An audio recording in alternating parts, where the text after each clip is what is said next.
السلام علیکم ورحمۃ اللہ وبرکاتہ۔ الحمد للہ رب العالمین والصلاة والسلام علی سید المرسلین سید الاولین والآخرین سیدنا و نبینا و امامنا و قدوتنا و اسوتنا سیدنا محمد وعلی آلہ و اصحابہ و ازواجہ وذرياته وبارك وسلم تسليما كثيرا كثيرا. أما بعد، فأعوذ بالله من الشيطان الرجيم. بسم الله الرحمن الرحيم. سيقول السفهاء من الناس ما ولاهم عن قبلتهم التي كانوا عليها قل لله المشرق والمغرب يهدي من يشاء إلى صراط مستقیم. یہاں سے دوسرا پارہ شروع ہوا ہے. یہ دوسرے پارے کی شروع کی آیت ہے جس کا ترجمہ یہ ہے: لوگوں میں بے وقوف قسم کے ایسے ہیں جو کہیں گے کہ کس چیز نے ان کو اس قبلے سے پھیر دیا جس پر وہ پہلے قائم تھے. تو اے نبی صلی اللہ علیہ وسلم آپ کہہ دیجئے مشرق بھی اللہ کا ہے اور مغرب بھی اللہ جسے چاہتا ہے صحیح راہ چلاتا ہے. یہ سورۃ البقرہ کی آیت نمبر 142 ہے. اس کے اندر تحویل قبلہ کی طرف اشارہ کیا گیا، یعنی بیت المقدس کی طرف شروعات میں قبلہ تھا، اسی طرف رخ کر کے نمازیں پڑھا کرتے تھے. ہجرت کے بعد بھی تقریباً 1.5 سال یا 1650 مہینے حضور پاک صلی اللہ علیہ وسلم بیت المقدس کی طرف ہی رخ کر کے نماز پڑھتے رہے. اس کے بعد تحویل قبلہ کا حکم ہوا، یعنی بیت المقدس سے قبلہ کعبۃ اللہ کو قرار دیا گیا اور اسی کی طرف رخ کرنے کا بھی حکم دیا گیا. تو اس وقت یہودیوں، مشرکوں اور منافقوں نے شکوک اور شبہات اٹھانا شروع کر دیے کہ یہ کیسی شریعت ہے، کبھی کسی طرف رخ کرنے کا حکم دیا جاتا ہے، کبھی دوسری طرف رخ کرنے کا حکم دیا جاتا ہے. تو انہی اعتراضات کے تناظر میں یہ آیات نازل ہوئی.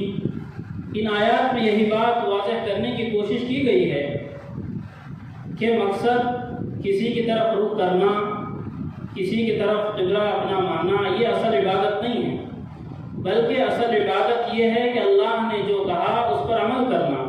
قل للہ المشرق والمغرب، مشرق بھی اللہ کا اور مغرب بھی اللہ کا، اور اس طرح کی تمام جہتیں، تمام سمتیں اللہ کی ہیں. بس عبادت اسی کا نام ہے کہ اللہ نے جس کام کا حکم دیا اس کو بجا لانا. تحویل قبلہ کی بہت ساری حکمتیں بیان کی گئی، جن میں پہلی حکمت یہ بیان کی جاتی ہے کہ تحویل قبلہ اس لیے ہوا تاکہ مومنین کو جانچا جائے، تاکہ مومنین کا ایمان ان کا امتحان لیا جائے. وما جعلنا القبلة التي كنت عليها إلا لنعلم من يتبع الرسول ممن ينقلب على عقبيه. تحویل قبلہ کا مقصد یہ ہے کہ اللہ یہ جاننا چاہتے تھے، یہ جانچنا چاہتے تھے کہ مومنین میں کون ایسے بندے ہیں جو رسول کا دامن پکڑے رہیں گے اور کون ایسے بندے جو مشکلات میں آپ کا دامن چھوڑ دیں گے. لیکن مومنین تمام کے تمام اس میں کامیاب ہو گئے. دوسری حکمت جو بیان کی جاتی ہے وہ یہ ہے کہ حضور پاک صلی اللہ علیہ وسلم کی شدید خواہش یہ تھی کہ قبلہ کعبۃ اللہ کو بنایا جائے. اسی وجہ سے آپ بار بار اپنی نگاہیں آسمان کی طرف اٹھاتے کہ کہیں کوئی فرشتہ حکم تو نہیں لا رہا ہے. تو اسی کو اللہ رب العالمین نے یوں بیان کیا: قد نرى تقلب وجهك في السماء فلنولينك قبلة ترضاها. تو دوسری حکمت یہ بیان کی گئی کہ آپ کا منشا، یعنی آپ کی منشا یہ تھی حضور پاک صلی اللہ علیہ وسلم کی کہ قبلہ کعبۃ اللہ کو بنایا جائے. ایک حکمت تیسری یہ بیان کی جاتی ہے کہ تحویل قبلہ یہ نبوت کی دلیل ہے. وہ اس طرح کہ تورات میں موجود ہے کہ حضرت ابراہیم علیہ السلام کا قبلہ کعبہ ہے اور آخری نبی کا قبلہ بھی کعبہ ہی ہوگا. یہ تحویل قبلہ اگر نہ ہوتا تو یہودی بھی الزام لگاتے اور مشرکین مکہ بھی طعنہ زنی کرتے کہ دعویٰ تو ہے ابراہیم علیہ السلام کی ملت کا اور قبلے کا رخ کسی اور طرف ہے۔ اب اس طرح دونوں کو اپنی زبانیں بند رکھنے کا موقع مل گیا، لیکن جو لوگ ضدی تھے وہ مختلف طور پر اعتراضات کر رہے تھے، ان کے بارے میں یہ صاف طور پر کہا جا رہا ہے کہ ان سے ڈرنے کی کوئی ضرورت نہیں، اللہ تعالیٰ نے مسلمانوں کو صحیح راہ دکھا دی۔ یہ بات ہوئی تحویل قبلہ کی۔ جیسا کہ سورہ بقرہ کے شروع میں یہ بات واضح طور پر بتا دی گئی تھی کہ سورہ بقرہ کے اندر بہت سارے مسائل، بہت سارے مضامین، بہت سارے احکامات بیان کیے گئے ہیں، خصوصاً وہ 5 چیزیں یا وہ 5 بنیادیں جن کو ایمان کی بنیاد، اسلام کی بنیاد قرار دیا گیا ہے، وہ بھی سورۃ البقرہ کے اندر بیان کی گئی۔ حدیث پاک میں اس کا اختصار کے ساتھ حکم ہوا، اختصار کے ساتھ حدیث پاک میں بیان کی گئی ہیں وہ 5 چیزیں۔ حدیث بخاری شریف کی روایت ہے، عن ابن عمر رضی اللہ عنہما قال قال رسول اللہ صلی اللہ علیہ وسلم بني الإسلام على 5: شهادة أن لا إله إلا الله وأن محمد رسول الله وإقام الصلاة وإيتاء الزكاة والحج وصوم رمضان، رواه البخاری۔ بعض حدیث میں وحج البیت من استطاع الیہ سبیلا کا بھی اضافہ ہے، لیکن جو روایت آپ کے سامنے پڑھی گئی وہ بخاری شریف کی روایت ہے۔ اس کے اندر اختصار کے ساتھ بیان کیا گیا کہ اسلام کی بنیاد 5 چیزوں پر ہے۔ نمبر 1 توحید و رسالت، نمبر 2 نماز کا قائم کرنا، نمبر 3 زکوٰۃ ادا کرنا، نمبر 4 حج کرنا، نمبر 5 روزہ رکھنا، رمضان مبارک کے روزے رکھنا۔ ان 5 چیزوں کا تفصیلی تذکرہ قرآن پاک کی سورۃ البقرہ میں کیا گیا ہے۔ حدیث پاک میں مختصراً بیان کیا گیا، سورہ بقرہ میں تفصیلی طور پر عرض کیا گیا اس کا تذکرہ۔ سب سے پہلے توحید و رسالت، اس کا تذکرہ سورۃ البقرہ کی آیت نمبر تقریباً 23 آیت نمبر میں کیا گیا ہے۔ آیت نمبر 21 ہے، یا ایھا الناس اعبدوا ربکم الذی خلقکم والذین من قبلکم لعلکم تتقون، اس میں توحید کا تذکرہ ہے۔ اس کی اگلی آیت ہے، وَإِن كُنتُمْ فِي رَيْبٍ مِّمَّا نَزَّلْنَا عَلَىٰ عَبْدِنَا فَأْتُوا بِسُورَةٍ مِّن مِّثْلِهِ، اور بھی بہت ساری آیات ہیں اس کی طرف اشارہ کیا گیا، اس میں اشارہ ہے رسالت۔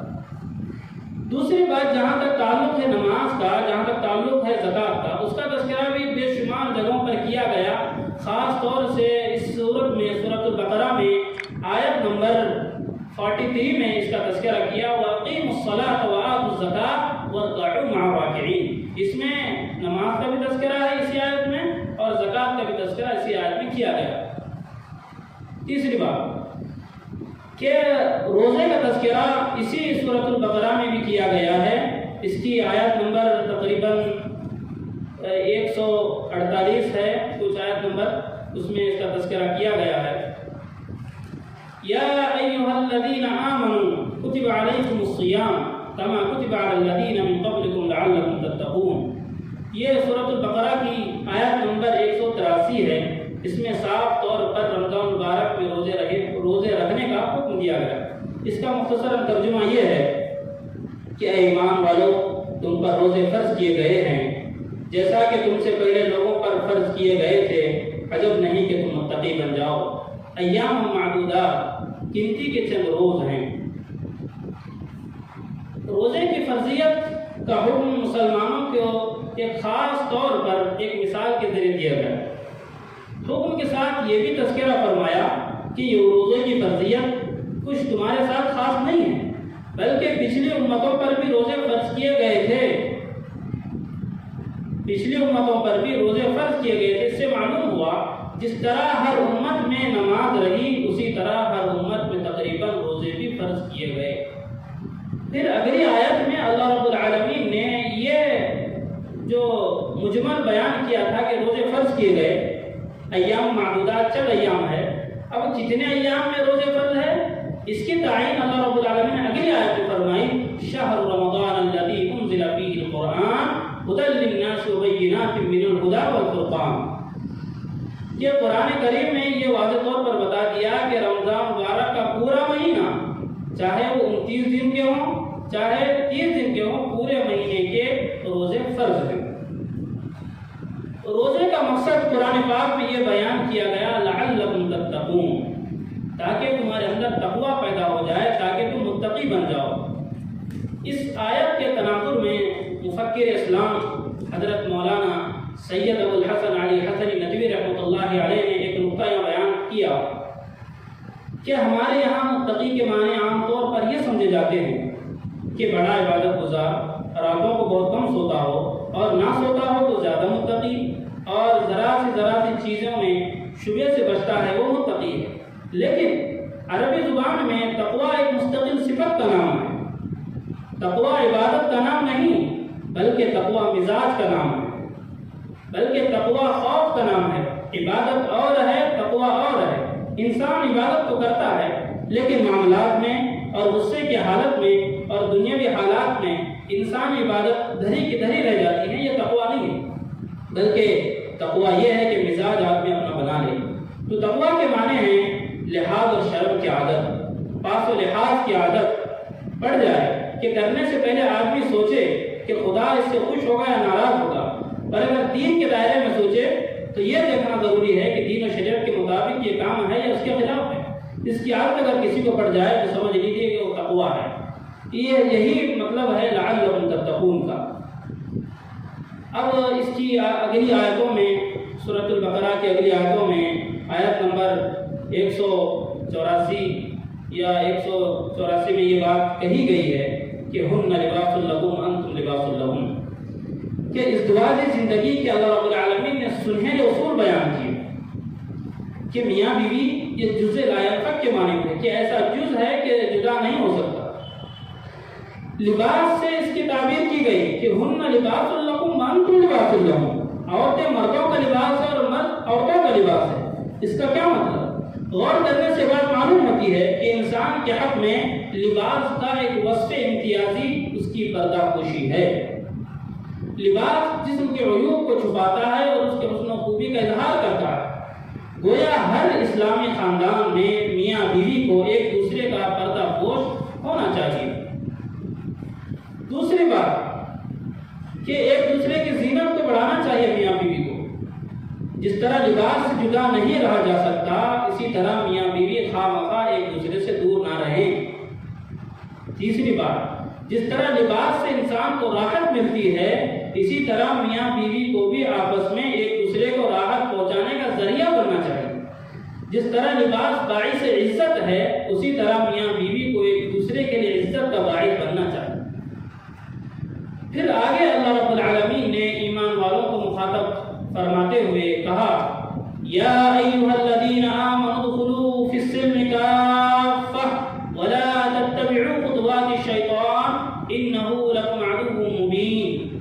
اس کا ترجمہ یہ ہے، اے ایمان والو، اسلام میں پورے کے پورے داخل ہو جاؤ، یعنی جب اسلام لائے ہو تو اس کی پوری اطاعت کرو اور شیطان کے نقش قدم پر نہ چلو، کیونکہ شیطان تمہارا کھلا ہوا دشمن ہے۔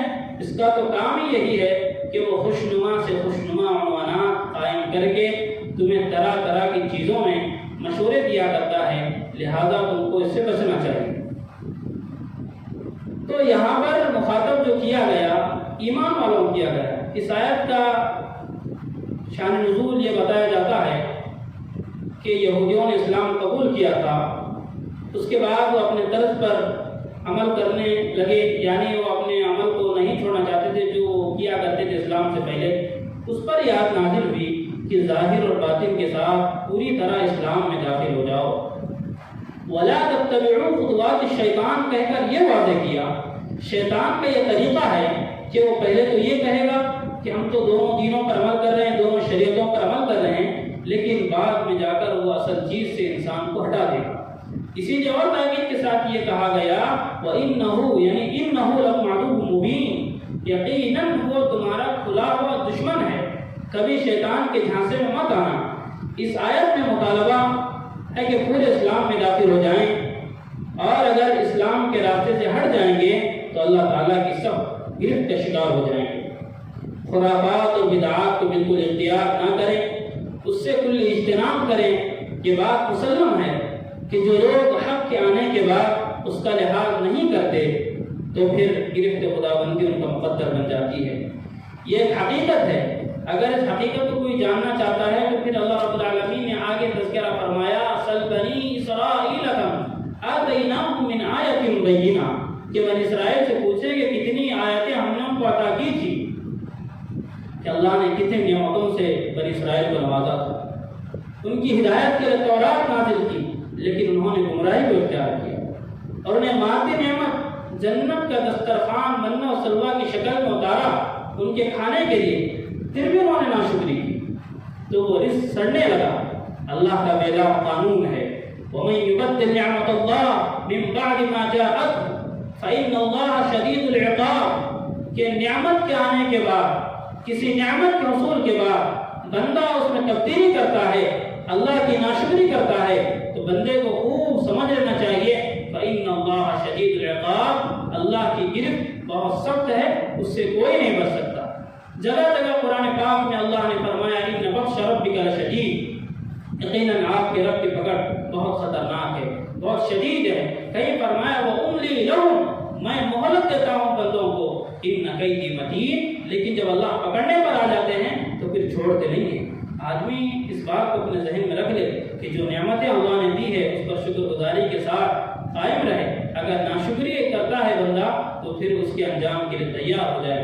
اللہ رب العالمین سے دعا ہے اللہ تعالیٰ ہم تمام کو جو نعمتیں اللہ نے دی ہے اس پر شکر گزاری کرنے کی توفیق عطا فرمائے اور شیطان کے ہتھ کنڈوں سے ہم تمام کی حفاظت فرمائیں۔